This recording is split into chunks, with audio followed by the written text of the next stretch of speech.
One of the most common standing attacks is for somebody to reach up, grab your head, and start feeding you a whole bunch of punches, right? We've all seen this in like grade school. But in the heat of the moment, people revert to what they did in grade school. So Adam is going to come up and he's going to grab me in a headlock and he's going to start feeding me punches here. Maybe he's going to start up by just grabbing it together and pulling me around, and I'm going to base out. See, I'm going to try and get my legs perpendicular to his. I'm not here, because here he can toss me easily. I'm going to try and get one leg in front of him, one leg behind him.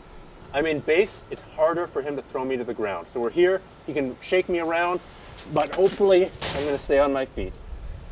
Now if he starts getting ready to feed me this hand in the teeth, or even if I'm worried about it, I bring my hands here. I want to control this hand because that's the one that's going to do me damage.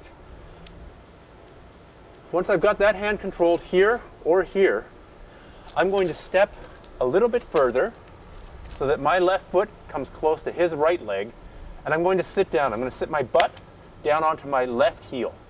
I'm going to go here and pull him over so that I'm on top and he's on the bottom.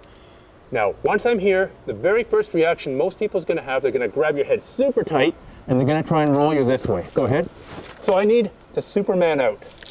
I basically straighten my body and I put my hands out. I'm on top. I don't want to get rolled to the bottom. I work my way back here. Now, classic Brazilian Jiu-Jitsu would say, make some room here with your hand so you're separating his legs from his body a bit. Then you're going to step over, now keep the grip, here. So now I'm based out with my knee behind his neck and my foot by his hip. I'm going to put my hands together like this, and I'm going to saw away at his jaw. I'm pushing down like this. It's a very strong position. Not like this, because my hand would slide up, like this, because I can really push down, and I could bounce his head off the ground too if I wanted, until he decides to let go. What I do from here depends on what my goals are. If I'm really not comfortable on the ground, I can get up and run. That's not a bad plan. Traditional Brazilian Jiu-Jitsu would say you're here, you've got the arm, push his head to the ground, step over, sit back, and break the arm or apply the arm lock.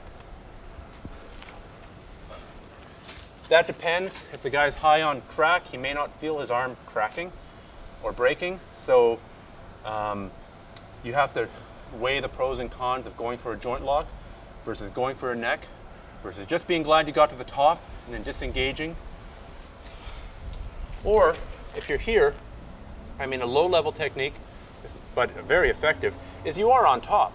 Again, everything that we said about striking downwards applies here. And you don't only have to use your knuckles, you can also use your elbows. And if you want, you can stand up and you can kick them. But if you stand up and disengage, I would suggest that you run.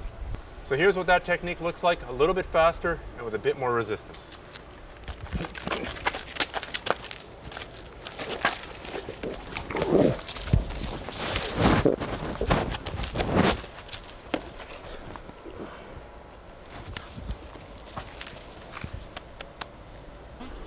So thank you very much. I hope you're also getting something out of the beginning Brazilian Jiu-Jitsu course that you're getting in the email right now. And head over to grapplearts.tv to check out my new website.